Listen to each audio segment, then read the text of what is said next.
ओम शांति 29 अगस्त 2025 प्रातः मुरली ओम शांति बाप दादा मधुबन। मीठे बच्चे, निजर सुरक्षा पाई विकार रूपी मायार पंझारू सर्वदा मुक्त होई रहिबाकु हेब। निजर सुरक्षा पाई विकार रूपी मायार पंझारू सर्वदा मुक्त होई रहिबाकु हेब। देह अभिमान रे केबे हेले आस नाही। आजिर प्रश्न, पुण्य आत्मा हेबा पाई बाबा सबु पिला मानंकु केउ मुख्य शिक्षा देउछन्ति? पुण्य आत्मा हेबा पाई बाबा सबु पिला मानंकु केउ मुख्य शिक्षा देउछन्ति? उत्तर, बाबा कहउछन्ति पिला माने जदि पुण्य आत्मा हेबार अछि तेबे प्रथमे सर्वदा श्रीमतरे चालुथाओ। जोगर यात्रारे केबे भी अवहेला कर नाही। 2 नंबर, आत्म अभिमानी हेबार पूरा पुरुषार्थ करी काम महाशत्रु उपरे विजय प्राप्त कर। पुण्य आत्मा होई एही दुख धामरु पारी करी सुख धामकु जीवा पाई एहा ही उपयुक्त समय। ओम शांति। बाबा ही प्रतिदिन पिलामानंकु पचारुछन्ति, शिव बाबांक पाई एपरी कुहाजिब नाही आत्मार रचयिता। आत्मा माने तो अनादि, बाबा मध्य अनादि। एही समय रे बाबा एवं दादा दुई जण अछन्ति जे कि पिलामानंकु पालना देउछन्ति। केते संतान अछन्ति जेउ मानंकु पालना देबाकु पड़िथाए। जण जणकर हिसाब रखिबाकु पड़िथाए। जेपरि लौकिक पितांकु मध्य चिंता रहिथाए ना। भाभी थांती जे आम पिलाटी भी एही ब्राह्मण कुलको आसीगले भल हेब। आम पिला माने भी पवित्र होई पवित्र दुनिया को जानतु। पुरुणा दुनिया रे मायार नाଳରେ बही न जानतु। अविनाशी पितांकु पिलामानंकर चिंता रहिथाए। केते सबु सेंटर अछि, केउठी पिलांकु केउठी को केते सबु सेंटर अछि, केउ पिलांकु केउठी को पठा जीव जेपरि कि निरापदरे रहि पारिबो।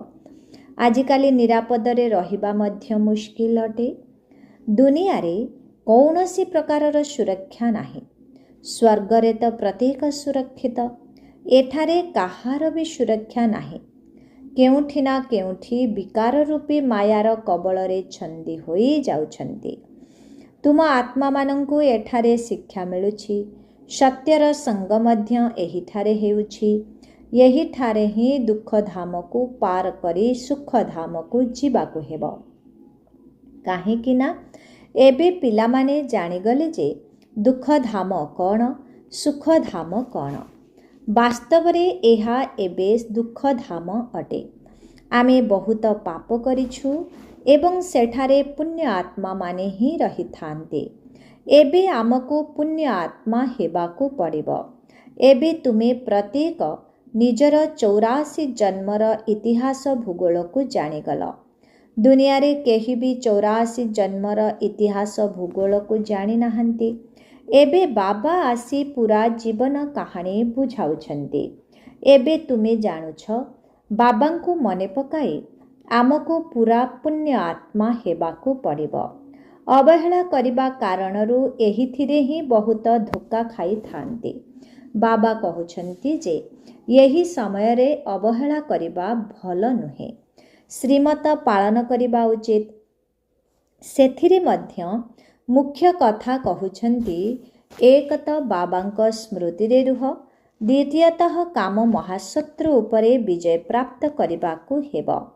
बाबांकु समस्ते डाकुछन्ति काहेकिना तांकठारु शांति एवं सुखर संपत्ति आत्मा मानंकु मिलिथाए। पूर्वरु देह अभिमान रे थिले तेणु किछि जଣା पडु नथिला।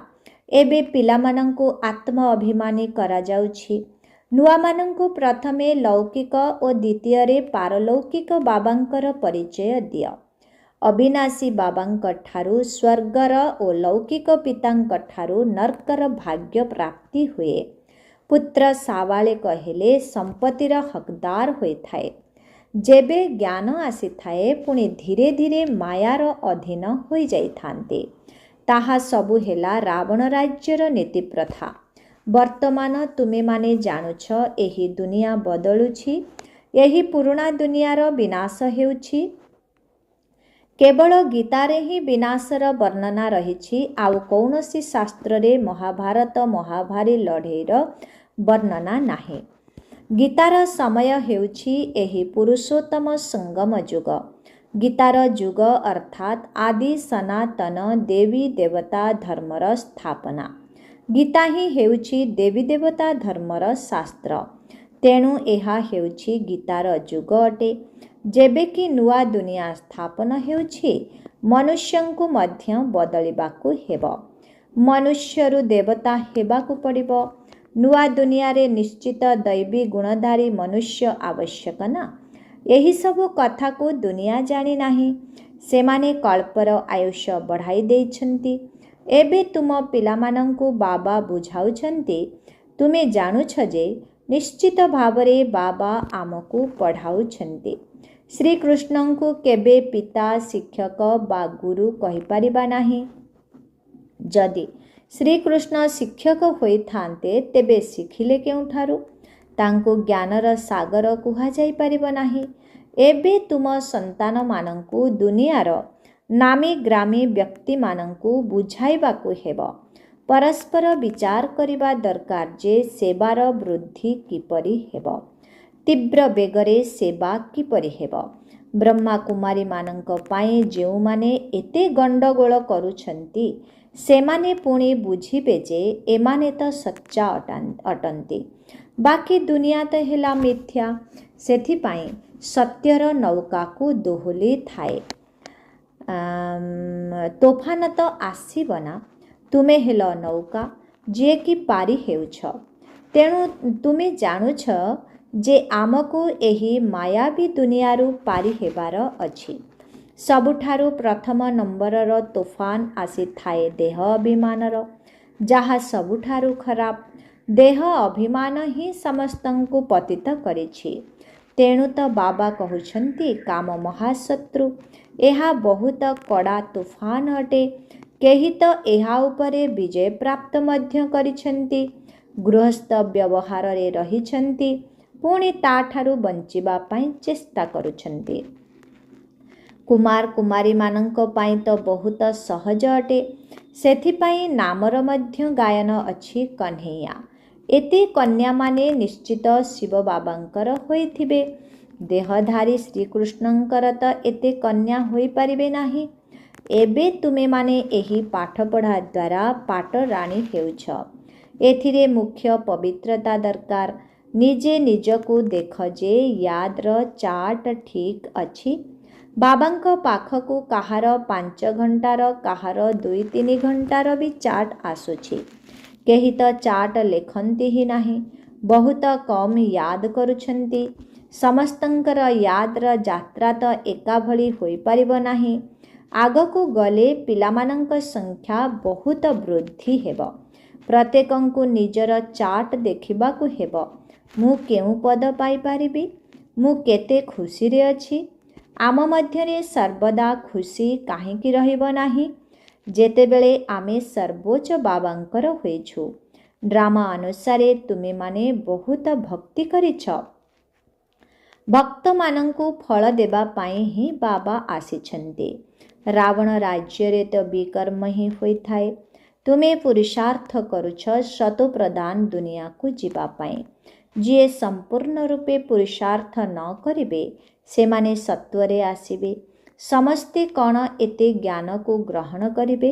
ସନ୍ଦେଶ ନିଶ୍ଚିତ ଶୁଣିବେ। ପୁଣି କିଏ କେଉଁଠି ରହିଥିବ, ସେଥିପାଇଁ କୋଣ ଅନୁକୋଣକୁ ଯାଇ ସନ୍ଦେଶ ଦିଅ। ବିଦେଶକୁ ମଧ୍ୟ ମିଶନ ଯିବା ଆବଶ୍ୟକ। ଯେପରି ବୌଦ୍ଧମାନଙ୍କର, ଖ୍ରୀଷ୍ଟିଆନମାନଙ୍କର ଏଠାରେ ମିଶନ ଅଛି ନା। ଅନ୍ୟ ଧର୍ମାବଲମ୍ବୀମାନଙ୍କୁ ନିଜ ଧର୍ମରେ ପରିବର୍ତ୍ତନ କରିବା ପାଇଁ ମିଶନ ରହିଥାଏ। ତୁମେ ବୁଝାଉଛ ଯେ ଆମେ ପ୍ରକୃତରେ ଦେବୀ ଦେବତା ଧର୍ମର ଥିଲୁ, ଏବେ ହିନ୍ଦୁ ଧର୍ମର ହୋଇଯାଇଛୁ। ତୁମ ପାଖକୁ ହିନ୍ଦୁ ଧର୍ମର ଲୋକେ ବେଶୀ ଆସିବେ। ସେମାନଙ୍କ ଭିତରେ ଯିଏ ଶିବଙ୍କର ଓ ଦେବତାମାନଙ୍କର ପୂଜାରୀ ହୋଇଥିବେ, ସେହିମାନେ ଆସିବେ। ଯେପରି ବାବା କହିଥିଲେ, ରାଜାମାନଙ୍କର ସେବା କର। सेमाने प्रायतः देवतामानंकर पूजारी होइथांती। सेमानंक घरे मंदिर थाए। सेमानंकर भी कल्याण करिबाकु हेब। तुमे मध्य भाव आमे बाबांक सहित दूरदेशरू आसीछु। बाबा आसी ही छंती नुआ दुनिया स्थापन करिबा पाए। तुमे मध्य बाबांकर स्थापना करुछ। जिए स्थापना करिबे से मध्य पालना करिब। भितरे निशा रहिबा दरकार। आमे शिव बाबांक साथिरे आसीछु दैवी राज्य स्थापन करिबा पाए। समग्र विश्व को स्वर्ग करिबा पाए। आश्चर्य लागुछि जे एही देशरे कौन कौन सबु करुछन्ति, पूजा किपरि करुछन्ति। नवरात्रि रे देवी मानंकर पूजा होई थाए ना। रात्रि अछि तो दिन भी अछि। तुमर गोटिए गीत भी अछि ना। क्या कौतुक देखा। माटीर प्रतिमा गढ़ी श्रृंगार करी ताहार पूजा करंती। ताहा सहित पुणी मन एपरि लागी जाई थाए जे बुड़ेइबाको गला बेले कांदी पकांती। मनुष्य मरिजिबा परे सबको मध्य नेई हरिबोल करी पानी रे डुबेई देई थांती। बहुत लोक जाई थांती ना। नदी तो सर्वदा बही चलीछि। तुमे जानुछ जे एही जमुनार कूल थिला जेउठारे रास विलास आदि करुथिले। सेठारे तो बड़ बड़ महल थाए। तुमको ही जाई ए सबु तियारी करिबाकु हेब। जेबे केही बड़ परीक्षा रे पास कले तांको बुद्धि रे आसे पास हेला परे मु एहा करिबी, घर तियारी करिबी। तुम मानंकर मध्य ख्याल रे रहिबा दरकार जे आमे देवता हेबु। एबे आमे निज घर को जिबु। घर को मने पकाई खुशी हेबा दरकार। मनुष्य यात्रा पूर्ण करी पुणे घर को फेरिले तो खुशी होई थांती।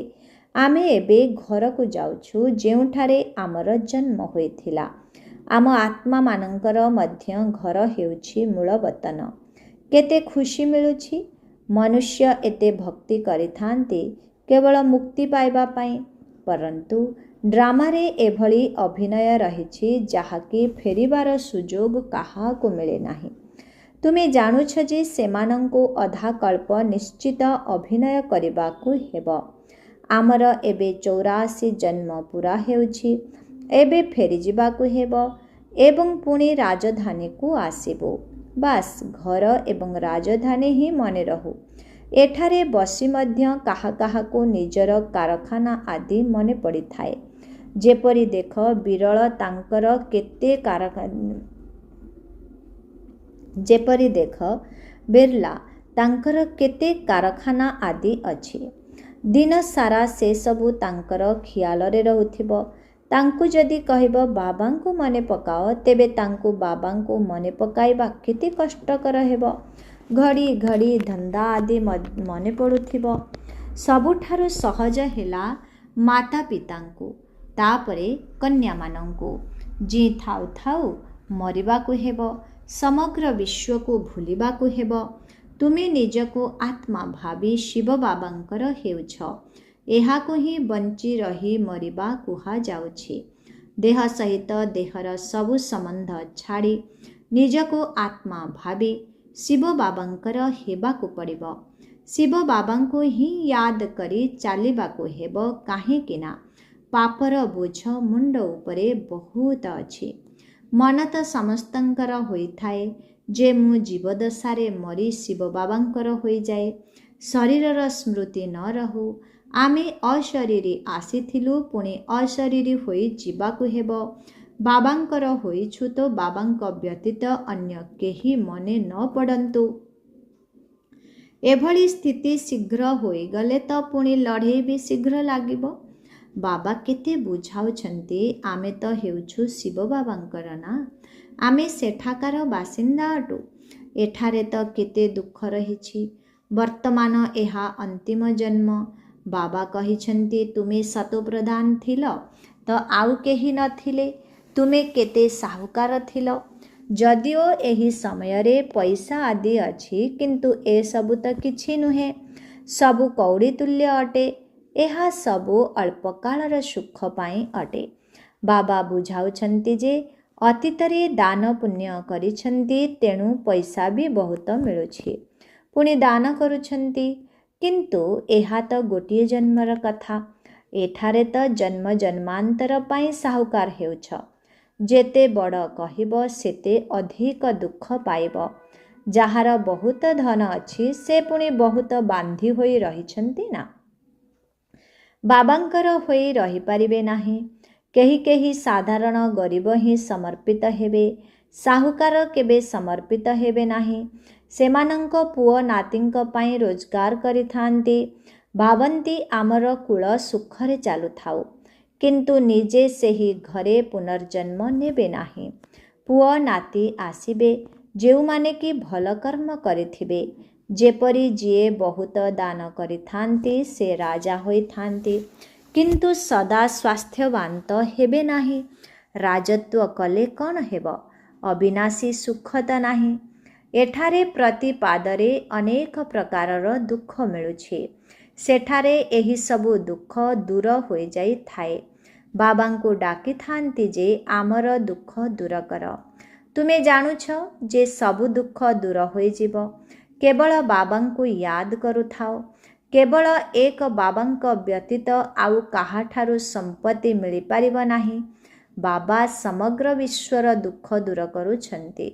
ଏହି ସମୟରେ ତ ଜୀବଜନ୍ତୁମାନେ ମଧ୍ୟ କେତେ ଦୁଃଖୀ ଅଛନ୍ତି। ଏହା ଦୁଃଖ ଧାମ। ଦୁଃଖ ବଢ଼ି ବଢ଼ି ଚାଲିଛି। ତମୋ ପ୍ରଧାନ ହୋଇ ଚାଲିଛନ୍ତି। ଏବେ ଆମେ ସଙ୍ଗମ ଯୁଗରେ ବସିଛୁ। ସେମାନେ ସବୁ କଳିଯୁଗରେ ଅଛନ୍ତି। ଏହା ହେଉଛି ପୁରୁଷୋତ୍ତମ ସଙ୍ଗମ ଯୁଗ। ବାବା ଆମକୁ ପୁରୁଷୋତ୍ତମ କରୁଛନ୍ତି। ଏହି କଥା ମନେ ରହିଲେ ମଧ୍ୟ ଖୁସି ରହିବ। ଭଗବାନ ପଢ଼ାଉଛନ୍ତି, ବିଶ୍ୱର ମାଲିକ କରୁଛନ୍ତି। ଏ କଥା ମନେ ରଖ। ଭଗବାନଙ୍କର ପିଲାମାନେ ପାଠପଢ଼ା ଆଧାରରେ ଭଗବାନ ଭଗବତୀ ହେବା ଦରକାର ନା। ଭଗବାନ ତ ହେଉଛନ୍ତି ସୁଖଦାତା। ପୁଣି ଦୁଃଖ କାହିଁକି ମିଳୁଛି ତାହା ମଧ୍ୟ ବାବା ବସି ବୁଝାଉଛନ୍ତି। ଭଗବାନଙ୍କର ସନ୍ତାନ ପୁଣି ଦୁଃଖରେ କାହିଁକି ଅଛନ୍ତି? ଭଗବାନ ଦୁଃଖ ହର୍ତ୍ତା ସୁଖକର୍ତ୍ତା ଅଟନ୍ତି। ତେଣୁ ନିଶ୍ଚିତ ଦୁଃଖ ବେଳେ ଆସୁଛନ୍ତି। ତେଣୁ ତ ଗାୟନ କରୁଛନ୍ତି। ତୁମେ ଜାଣୁଛ ଯେ ବାବା ଆମକୁ ରାଜଯୋଗ ଶିଖାଉଛନ୍ତି। ଆମେ ପୁରୁଷାର୍ଥ କରୁଛୁ। ଏଥିରେ ସନ୍ଦେହ କରିବାର କ'ଣ ଅଛି? ଆମେ ବି କେ ମାନେ ରାଜଯୋଗ ଶିଖୁଛୁ। ଆମେ କ'ଣ ମିଛ କହୁଛୁ? କାହାକୁ ଏହିଭଳି ସଂଶୟ ଆସିଲେ ବୁଝାଇବା ଦରକାର ଯେ ଏହା ତ ପାଠପଢ଼ା ଅଟେ। ବିନାଶ ସମ୍ମୁଖରେ ଛିଡ଼ା ହୋଇଛି। ଆମେ ହେଉଛୁ ସଙ୍ଗମ ଯୋଗୀ ବ୍ରାହ୍ମଣ ଚୁଟି। ପ୍ରଜାପିତା ବ୍ରହ୍ମା ଅଛନ୍ତି ତ ନିଶ୍ଚିତ ବ୍ରାହ୍ମଣ ବି ରହିବା ଦରକାର। ତୁମକୁ ମଧ୍ୟ ବୁଝାଯାଇଛି, ତେଣୁ ତ ତୁମେ ନିଶ୍ଚୟ କରିଛ। ବାକି ମୁଖ୍ୟ କଥା ହେଲା ବାବାଙ୍କୁ ମନେ ପକାଇବା। ଏଥିରେ ହିଁ ବିଘ୍ନ ପଡ଼ିଥାଏ। ନିଜର ଚାର୍ଟ ଦେଖୁଥାଅ। କେତେ ସମୟ ବାବାଙ୍କୁ ୟାଦ କରୁଛି, କେତେ ଦୂର ଖୁସିର ପାରା ଚଢ଼ୁଛି। ଏହି ଆନ୍ତରିକ ଖୁସି ରହିବା ଦରକାର ଯେ ଆମକୁ ଭଗବାନ ପତିତ ପାବନଙ୍କର ସାଥୀ ମିଳିଛି। ଆମେ ଶିବ ବାବାଙ୍କ ସହିତ ବ୍ରହ୍ମା ବାବାଙ୍କ ଦ୍ୱାରା ହାତ ମିଳାଉଛୁ। ଆଚ୍ଛା, ମିଠେ ମିଠେ ଶିଖିଲାଧେ ସନ୍ତାନମାନଙ୍କ ପ୍ରତି ମାତ ପିତା ବାପ ଦାଦାଙ୍କର ମଧୁର ସ୍ନେହ ସମ୍ପନ୍ନ ଶୁଭେଚ୍ଛା ଏବଂ ସୁପ୍ରଭାତ। ଆତ୍ମିକ ପିତାଙ୍କର ଆତ୍ମିକ ସନ୍ତାନମାନଙ୍କୁ ନମସ୍ତେ। ଆତ୍ମିକ ସନ୍ତାନମାନଙ୍କର ଆତ୍ମିକ ପିତାଙ୍କୁ ଓମ୍ ଶାନ୍ତି। Good morning. ନମସ୍ତେ ନମସ୍ତେ ନମସ୍ତେ ନମସ୍ତେ ନମସ୍ତେ। ଶୁକ୍ରିୟା ବାବା, ଶୁକ୍ରିୟା। ଓମ୍ ଶାନ୍ତି। ଧାରଣା ପାଇଁ ମୁଖ୍ୟ ସାର 1 ନମ୍ବର।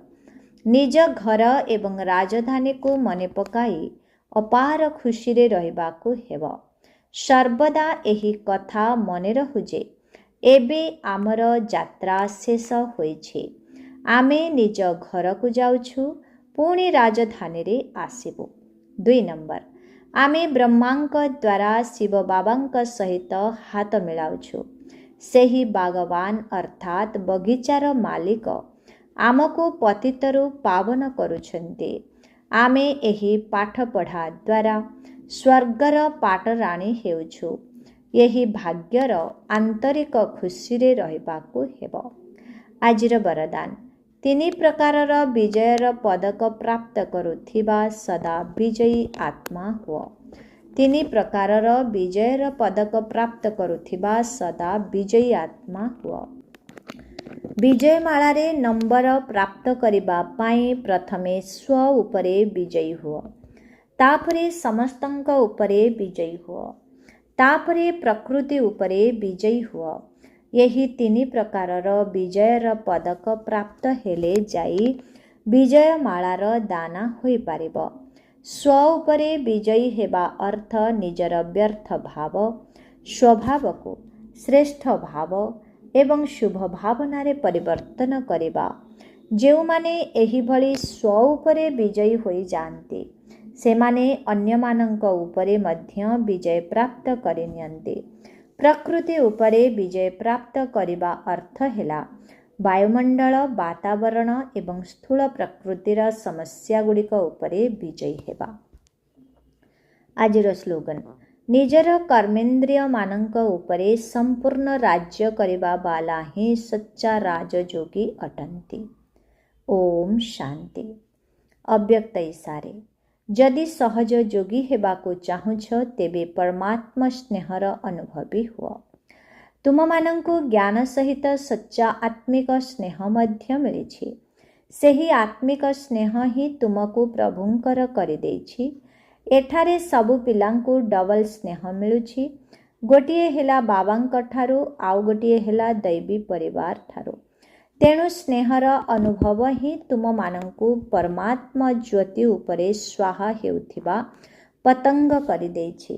ସ୍ନେହ ହିଁ ଚୁମ୍ବକ ଭଳି କାର୍ଯ୍ୟ କରୁଛି, ଯାହାଦ୍ୱାରା ତୁମେମାନେ ପ୍ରଭୁଙ୍କର ବାଣୀ ଶୁଣିବା ପାଇଁ, ମରିବା ପାଇଁ ମଧ୍ୟ ପ୍ରସ୍ତୁତ ହୋଇଯାଇଥାନ୍ତି। ସଙ୍ଗମ ଯୁଗରେ ଯେଉଁମାନେ ସଚ୍ଚା ସ୍ନେହ ବଦଳରେ ବଞ୍ଚି ଥାଉ ଥାଉ ମରିଥାନ୍ତି, ସେହିମାନେ ହିଁ ସ୍ୱର୍ଗକୁ ଯାଆନ୍ତି। ଆଚ୍ଛା, ଓମ୍ ଶାନ୍ତି।